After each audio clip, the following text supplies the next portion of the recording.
Hello students, welcome back to NCERT physics funda channel. मेरा नाम है विक्रम और हम लोग पढ़ रहे हैं क्लास 12 की फिजिक्स। तो आज की क्लास में हम लोग देखेंगे ओम्स लॉ की लिमिटेशंस एंड रेजिस्टिविटी, है ना। रेजिस्टिविटी से भी छोटे छोटे क्वेश्चन आते हैं और ओम्स लॉ का लिमिटेशंस भी पूछ सकता है, ठीक है। तो जो आज की क्लास है उसमें हम ये दो टॉपिक को डिस्कस करेंगे, ठीक है। तो देखिए ये बहुत अंडररेटेड टॉपिक्स है, बट इसमें से क्वेश्चन पूछ लेता है छोटे छोटे। So you have to take care about it. Okay. Now, first of all, we will discuss about limitations of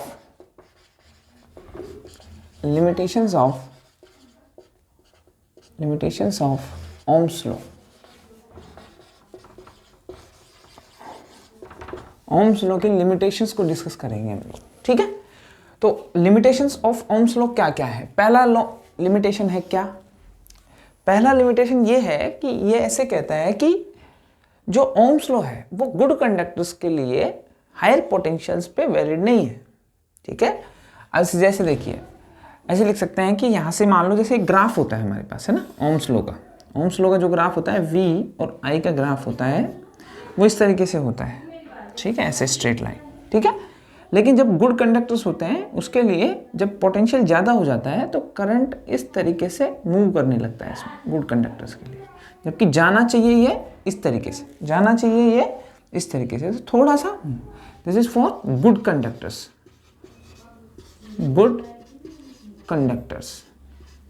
ठीक है। तो गुड कंडक्टर्स के लिए जो ये बिहेवियर है ये लीनियर नहीं होता, जैसा कि ओम ने बताया था, ठीक है। इसके बाद में ये लीनियर ओम्स लॉ है, उसके लिए ये ग्राफ है लीनियर ओम्स लॉ, ठीक है। So we can write here that for good conductors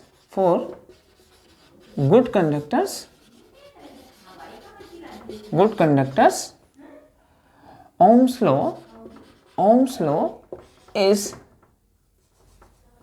is not valid, ठीक है, not valid at higher potential differences, at higher potential difference, ठीक है। हायर पोटेंशियल डिफरेंस पे ये वैलिड नहीं है, तो ये पूछ सकता है, इसको थोड़ा ध्यान रखिए। दूसरा बात करता है क्या कि कुछ ऐसे सब्सटेंस होते हैं जिनके लिए ओम्स लॉ वैलिड नहीं होते हैं। फॉर एग्जांपल सेमीकंडक्टर्स, ठीक है, जैसे इसे लिख सकते हैं semiconductors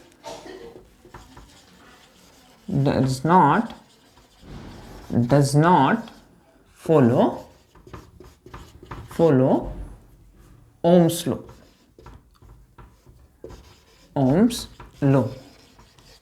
So these are called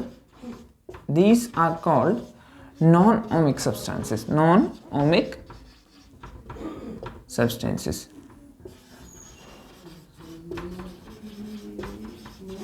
ठीक है। तो इसके लिए जो सेमीकंडक्टर्स होते हैं जैसे सिलिकॉन और जर्मेनियम, वहाँ पे ओम्स लॉ इस तरीके से वैलिड नहीं होता है, ठीक है। मतलब जो इसका ग्राफ होता है वो जैसे किसी भी डायोड के लिए बनाते हैं, जैसे सिलिकॉन का डायोड है वगैरह है, उसके लिए जब बनाते हैं अपन तो स्ट्रेट लाइन नहीं आता है, ठीक है। अब इसको देखो, जैसे जैसे लिख ही देते हैं इस बात को, इसको अगर हम देखें ध्यान से देखिए, फॉर ए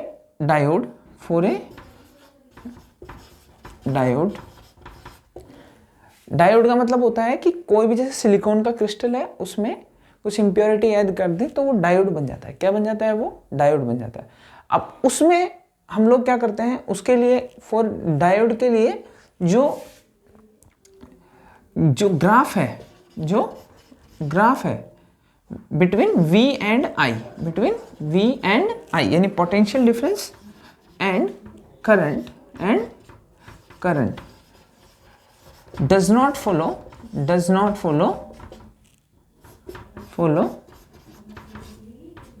ओम्स लॉ को फॉलो नहीं करता है, ठीक है, ओम्स लॉ को फॉलो नहीं करता है। And it is depend upon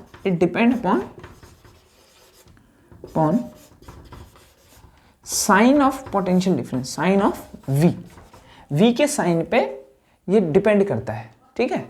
जैसे समझिए इस बात को, यहाँ से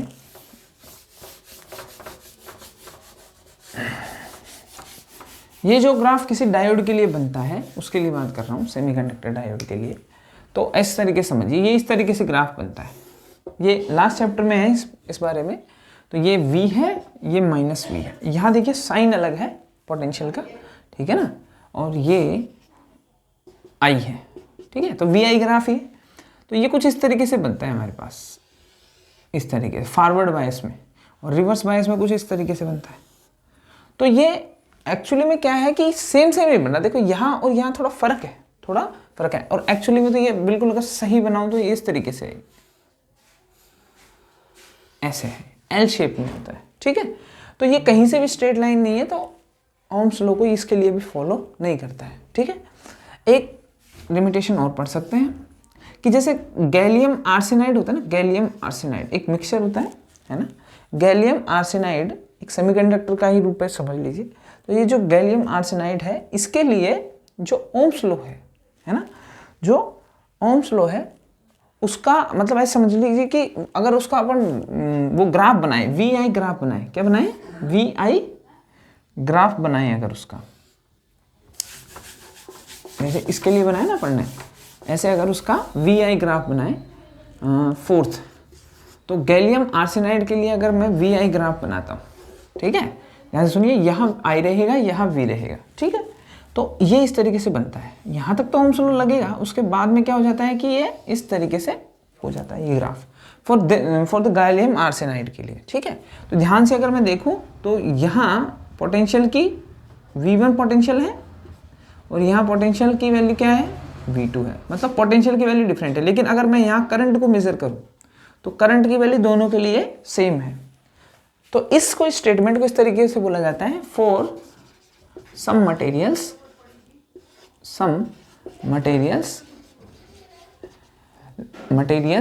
relation between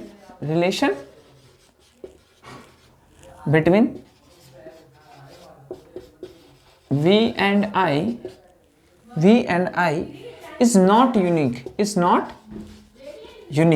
कि यूनिक नहीं है। यूनिक होने का मतलब क्या है कि V की एक वैल्यू के लिए I की केवल एक वैल्यू ही रहे। यहां ध्यान से देखिए तो V की दो यानी पोटेंशियल डिफरेंस की दो वैल्यूज के लिए करंट की एक वैल्यू ही आ रही है, तो इसलिए वो रिलेशन यूनिक नहीं है। जैसे ये वाला था ना, ये वाला ग्राफ जो ओरिजिनल है, उसमें ध्यान से देखिए तो पोटेंशियल की इस वैल्यू के लिए करंट की केवल और केवल एक ही वैल्यू मालूम है हमको। दूसरे के लिए बात करो तो पोटेंशियल की दूसरी वैल्यू के लिए, तो यूनिक नहीं है ना। तो आप लोग इस बात को लिख सकते हैं ऐसे कि फॉर ए नॉट यूनिक का मतलब क्या है, there are two values of potential difference, ठीक है, फॉर ए यूनिक या फिर for a single value of current, ठीक है, फॉर गैलियम आर्सेनाइड या सब मटेरियल, कुछ और भी मटेरियल्स होते हैं ऐसे, उनके लिए यूनिक नहीं होता है। और एक्चुअली में देखा जाए तो VI ग्राफ गड़बड़ा गया है, यहाँ तक तो ठीक है, लेकिन इसके बाद में कौन मालिक है इसका, ठीक है। तो ये कुछ लिमिटेशंस थी जो थी ओम्स लॉ की लिमिटेशंस थी, है ना। तो ये नॉन ओमिक सब्सटेंसेस के लिए वैलिड नहीं होता, नॉन ओमिक जैसे सिलिकॉन और जर्मेनियम, है ना, सेमीकंडक्टर्स। और डायोड में मैंने बता दिया क्या प्रॉब्लम है, और कुछ मटेरियल जैसे गैलियम आर्सेनाइड उसके लिए प्रॉब्लम है थोड़ी सी, और गुड कंडक्टर्स के लिए हायर पोटेंशियल डिफरेंस पे ये वैलिड नहीं है, थोड़ा गड़बड़ा जाता है बाद में, ठीक है। Then what we have to do, we will erase this and move to the next topic, that is resistivity,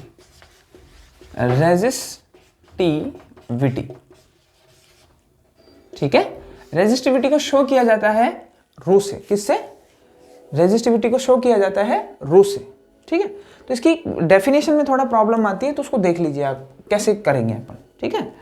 तो हमारे पास जो फॉर्मूला आता है ना, वो इस तरीके से आता है। रेजिस्टेंस का फॉर्मूला अगर बात करूं तो हमसे ये कहा जाता है कि resistance is directly proportional to A and resistance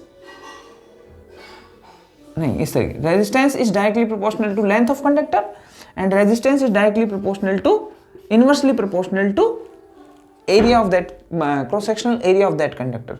तो इससे हम लोग जो लिखते हैं वो क्या लिखते हैं, rho directly proportional to L by A. अच्छा, इसको हटाता हूं तो एक कांस्टेंट आता है, इस कांस्टेंट को कहते हैं अपन रेजिस्टिविटी। क्या कहते हैं, रेजिस्टिविटी कहते हैं इसको, ठीक है।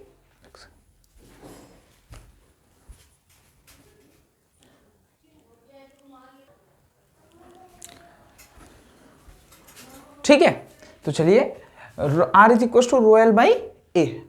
अब हमसे कोई डेफिनेशन बनवाए कि रेजिस्टिविटी की डेफिनेशन क्या होती है, तो ध्यान से सुनिए कि हम लोग एक काम करते हैं कि L इक्वल्स टू 1 मीटर कर देते हैं, 1 यूनिट भी कर सकते हैं, कोई दिक्कत नहीं है। A इक्वल्स टू 1 यूनिट, ठीक है। और ये भी अगर ये यूनिट लेना चाहते हो तो ये यूनिट का मतलब ये होता है सेंटीमीटर भी हो सकती है, मीटर भी हो सकती है, कुछ भी लिख सकते हैं। तो ऐसे एक्चुअली में देखा जाए तो R is equals to rho 1 by 1 हो जाएगा, 1 बाई 1 1 से 1 कैंसिल हो जाएगा। तो रो इज इक्वल्स टू क्या हो गया, यानी resistivity is equals to resistance. तो ऐसे कह सकते हैं कि रेजिस्टिविटी किसी एक ऐसे कंडक्टर का रेजिस्टेंस है जिसकी लेंथ भी 1 यूनिट हो, है ना, और उसका जो क्रॉस सेक्शनल एरिया है वो कितना हो, 1 यूनिट का स्क्वायर हो। क्या हो, 1 यूनिट का स्क्वायर। जैसे अगर मान लो हमारे पास कोई ऐसा कंडक्टर है जिसकी लेंथ हो 1 मीटर हो, तो उसका क्रॉस सेक्शनल एरिया अगर 1 मीटर स्क्वायर होगा तब भी उसको हम क्या बोलेंगे, उसके अंदर जो रेजिस्टेंस रहेगा उसको रेजिस्टिविटी बोलते हैं। ये ध्यान रखिए, ठीक है ना, थोड़ा सा ध्यान रखिए इस बात को। ये रेजिस्टिविटी की डेफिनेशन है, ठीक है। चलिए, तो आप चाहें तो इस बात को लिख सकते हैं, है ना। तो रेजिस्टिविटी ऐसे लिख सकते हैं,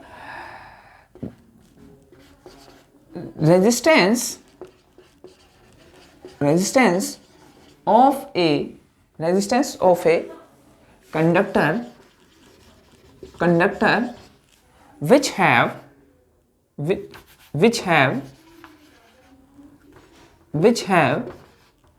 length of 1 unit and cross sectional area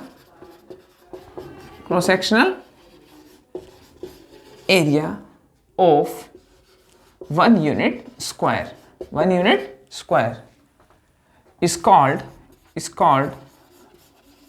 resistivity, ये फॉर्मूले से डिसाइड किया है हमने, है ना, रेजिस्टिविटी। बाद बाकी इसके अलावा कोई डेफिनेशन अच्छे से नहीं है। तो resistance of a conductor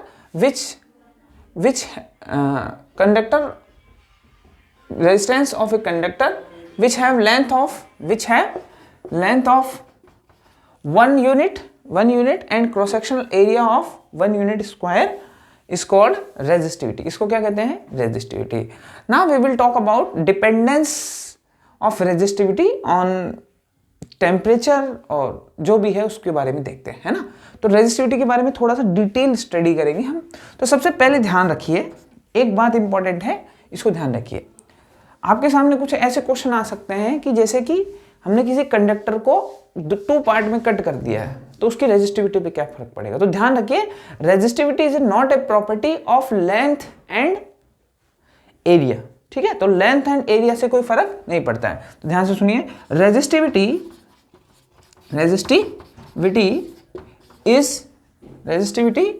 is a function या property of material of conductor, not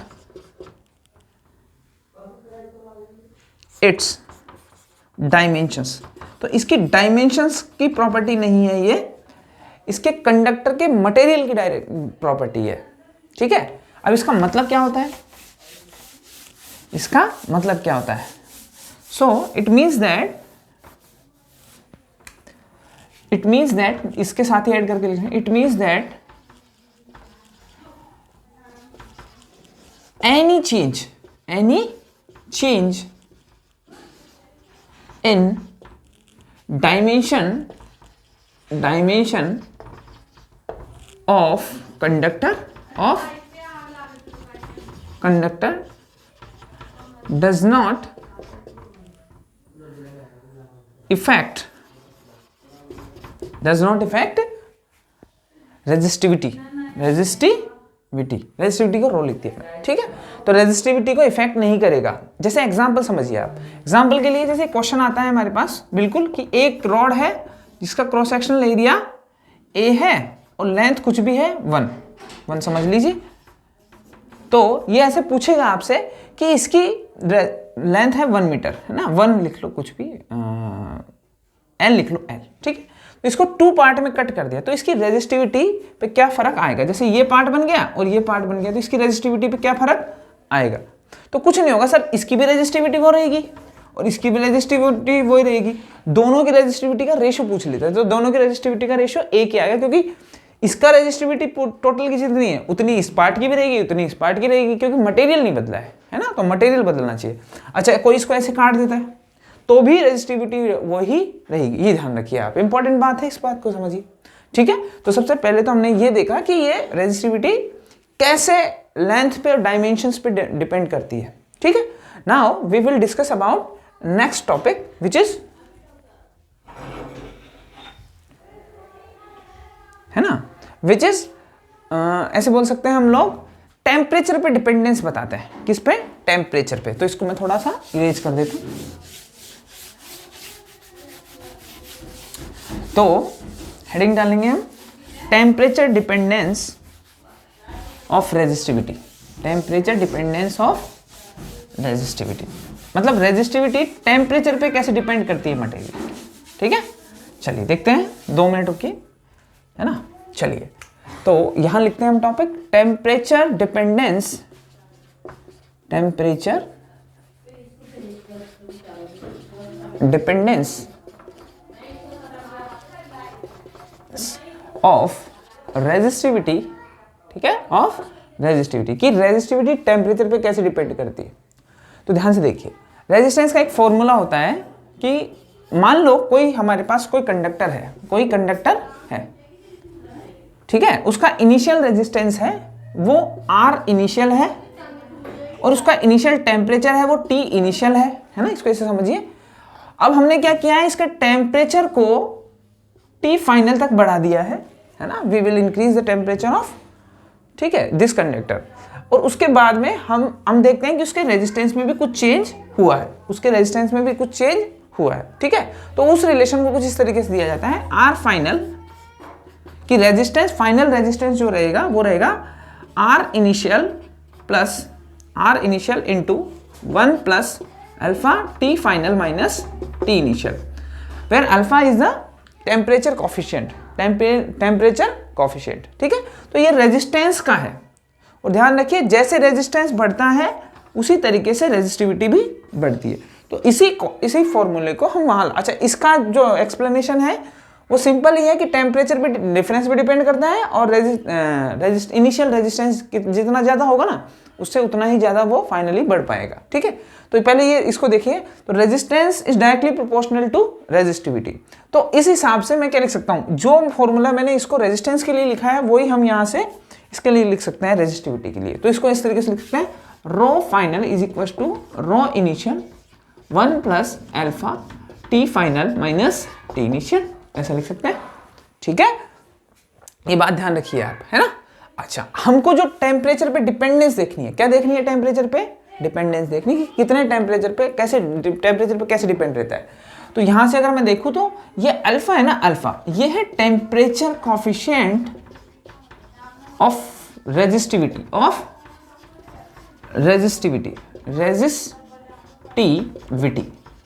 temperature coefficient of resistivity. तो ये इसकी जैसे मेटल्स है ना, जैसे कि मेटल्स है, मेटल्स के लिए अल्फा पॉजिटिव होता है। अल्फा क्या होता है, पॉजिटिव होता है। क्या होता है, पॉजिटिव होता है। ध्यान से थोड़ा देखते हैं इसको, है ना, ये जो फॉर्मूला है इसको ध्यान से देखिए, rho final is equal to rho initial, देखो इसको अंदर मल्टीप्लाई कर रहा हूं, plus alpha rho initial T final minus T initial, है ना। इसको थोड़ा ध्यान से देखिए। तो मैं से कह रहा हूं कि टेम्परेचर तो बढ़ा ही रहे हैं, पहले रो इनिशियल थी उसमें कुछ ना कुछ ऐड हुआ है। तो अच्छा, रेजिस्टिविटी में रेजिस्टिविटी ऐड हो सकती है, जो पूरे टर्म है ना ये एक्चुअली में क्या है, रेजिस्टिविटी है, क्योंकि ये वाले की यूनिट और इस वाले की यूनिट अपोजिट होती है, ठीक है ना। तो इसकी जो यूनिट है ना, अगर आप चाहो तो केल्विन इनवर्स या टेम्परेचर इनवर्स रहती है, तो इन दोनों की यूनिट तो कट जाएगी, तो ये रेजिस्टिविटी ही ऐड होगी इसमें। तो हम लोग ये समझ सकते हैं कि जो पुरानी रेजिस्टिविटी है उससे तो कुछ ना कुछ रेजिस्टिविटी बढ़ी है, देखो प्लस है बीच में, ठीक है। तो यहां से अगर हमको समझ में आता है वो ये आता है कि इफ मेटल्स का टेम्परेचर इंक्रीज होगा then resistivity will be increase. Resistance क्या होगा, रेजिस्टिविटी क्या होगी उसकी, इंक्रीज होगी अगर टेम्परेचर इंक्रीज करेगा तो, ठीक है। तो ये फॉर्मूले से देखा है हमने, क्या देखा है इसको, फॉर्मूले से देखा है। अब थोड़ा सा अगर हम चाहें इस बात को, अगर हम थोड़ा सोचना चाहें तो ऐसा क्यों होता है वो बता देता हूं मैं आपको, है ना। एक कॉन्सेप्ट समझते हैं कि भाई ऐसा एक्चुअली में क्यों होता है फिजिकल फॉर्म में, ये तो फॉर्मूला बेस है, मैथमेटिकल फॉर्म में। अब देखिए इधर ऐसा इसलिए होता है क्योंकि देखिए जैसे ही टेम्परेचर इंक्रीज करते हैं तो मेटल्स में होते हैं फ्री इलेक्ट्रॉन्स। क्या होते हैं, फ्री इलेक्ट्रॉन्स। तो जो फ्री इलेक्ट्रॉन्स होते हैं वो उनकी वेलोसिटी क्या हो जाती है, इंक्रीज हो जाती है। तो kinetic energy of free electrons क्या हो जाती है, इंक्रीज हो जाती है। क्या हो जाती है, इंक्रीज हो जाती है। तो काइनेटिक एनर्जी इंक्रीज हो जाएगी तो एवरेज रिलैक्सेशन टाइम क्या हो जाता है, डिक्रीज हो जाता है, डिक्रीज हो जाता है। या फिर हम ऐसे बोल सकते हैं कि उसमें टक्कर अचानक से बढ़ जाती है, जिसकी वजह से उसकी क्या होती है, रेजिस्टिविटी बढ़ जाती है। अगर हम इसका फॉर्मूला भी देखें ना यहाँ से, तो रेजिस्टिविटी का जो भी है ना उसका, तो इसको थोड़ा सा देखते हैं। हाँ ऐसे लिख लो इसको, यहाँ से देखो कंडक्टिविटी का फॉर्मूला होता है Ne² upon m into to. इसको देखें ऐसा, ठीक है। तो रेजिस्टिविटी क्या होता है, इसकी इनवर्सली प्रोपोर्शनल होती है ना। तो रेजिस्टिविटी अगर मैं करूं तो रेजिस्टिविटी रो को ऐसे लिख सकता हूं मैं m upon Ne² upon tau, ठीक है। तो अगर ये कम होगा ना तो देखो मैथमेटिकली फॉर्म, फिर अगर रेजिस्टिविटी वो टाउ एवरेज रिलैक्सेशन टाइम कम हो रहा है तो रेजिस्टिविटी क्या होगी, बढ़ेगी। तो मेटल्स के लिए प्रॉब्लम है कि एवरेज रिलैक्सेशन टाइम टाउ कम होता है, इस वजह से रेजिस्टिविटी बढ़ जाती है। बाद बाकी ये फॉर्मूला है हमारे पास, ये फिजिकल फॉर्मेशन है कि फिजिकली क्यों होता है ऐसा। और एक्चुअली भी हम उसको समझ में आता है कि जितनी जल्दी टकराएंगे उतनी ज़्यादा उसको रेजिस्टेंस फील होगा ना, इस वजह से वो रुकेगी तो रेजिस्टिविटी बढ़ेगी, ठीक है। यहाँ तक समझ में आता है। इसके बाद में हम लोग बात करते हैं एलॉयज के लिए। एलॉयज किसके लिए, एलॉयज के लिए, ठीक है। एलॉयज के लिए, alloys are the mixture of, alloys क्या होता है, मिक्सचर ऑफ टू मेटल्स, दो मेटल्स के एलॉयज होते हैं, ठीक है। इस पे कुल मिला के बात ये है कि रेजिस्टिविटी नॉट इतनी ज्यादा डिपेंड नहीं करती है ना, इतनी ज्यादा, है ना। Resistivity rho is not much affected by temperature increase, है ना। टेम्परेचर में चेंज के से इतनी ज्यादा इंक्रीज नहीं होती है ना एलॉयज में। किसमें, एलॉयज में। यहां तक समझ में आती है। अब थोड़ा हम आगे बात करते हैं सेमीकंडक्टर्स एंड इंसुलेटर्स की। सेमीकंडक्टर्स एंड इंसुलेटर्स, सेमीकंडक्टर्स क्या होते हैं, कुछ ऐसे मटेरियल्स होते हैं जिनमें के आउटर ऑर्बिट में 4 इलेक्ट्रॉन्स होते हैं। क्या होते हैं, 4 इलेक्ट्रॉन्स होते हैं। और इंसुलेटर्स, इंडक्टर नहीं है, इंसुलेटर्स है ना, इंसुलेटर्स। तो ये जो इंसुलेटर है उनमें देखिए इसमें इसके लिए क्या होता है कि अल्फा नेगेटिव होता है। क्या होता है, अल्फा नेगेटिव होता है। तो क्या होगा, टेम्परेचर इंक्रीज करेंगे तो रेजिस्टेंस क्या हो जाता है, डिक्रीज हो जाता है। ध्यान से देखिए, अगर मैं यहाँ अल्फा को नेगेटिव रख दूं, ठीक है, क्या रख दूं, इसको नेगेटिव रख दूं, तो अगर मैं टेम्परेचर इंक्रीज करूंगा तो ये वाली टर्म बड़ी होगी और ये वाली टर्म होगी बड़ी होगी तो डिक्रीज हो जाएगा। तो ये ध्यान रखिए, ये इंपॉर्टेंट है, ठीक है। तो मेरे ख्याल से आज की क्लास में इतना ही है ना। तो इसको अच्छे से पढ़िए आप, और इसके अलावा कुछ नहीं है इसमें, ठीक है। That's all for today, thank you.